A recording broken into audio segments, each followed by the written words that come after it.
அண்ணே வாடா. இன்னைக்கு ஒரு நாள் மட்டும் லீவு என்ன? ஏன்? அம்மாவுக்கு ரொம்ப உடம்பு சரியில்லைண்ணே. உங்ககிட்டையும் கைமாத்தா நிறையா பணம் வாங்கிட்டேன். மாமா கிட்ட கொஞ்சம் பணம் கேட்டிருக்கேன். அதை வாங்கிட்டு போயிட்டு அம்மா கூட இருந்துட்டு நாளைக்கு வேலைக்கு வந்துடுறேண்ணே. மாசம் முடியறதுக்கு முன்னாடியே சம்பளத்தை பூரா வாங்கிடுற. இடையில 6-7 நாள் லீவு வேற. ஏகப்பட்ட வண்டி வந்து நின்று கிடக்குதுடா. எனக்கும் கடங்கண்ணி எல்லாம் இருக்குதுடா தம்பி. புரிஞ்சுதா? பொழப்பாக்க வேணாமா? போ போய் ட்ரெஸ்ஸை மாத்திட்டு அந்த வண்டியை பிரி போ. சரிண்ணே. டேய், அம்மா காலைல ஃபோன் பண்ணாங்க. என் மவன்கிட்ட பணம் கொடுத்து அனுப்பி விட்ருக்கேன். அவன் ஹாஸ்பிட்டல் கூப்பிட்டு வந்துடுவான். எதுவும் நினச்சிக்காத. அண்ணே ரொம்ப நன்றிண்ணே.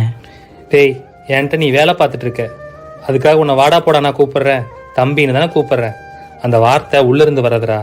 நான் ஏமாத்தினாலும் அந்த வார்த்தை உன்னை ஏமாத்தாது. அவங்க செய்கிற வேலை தான் அழுக்கு, ஆனால் மனசு வெள்ளை.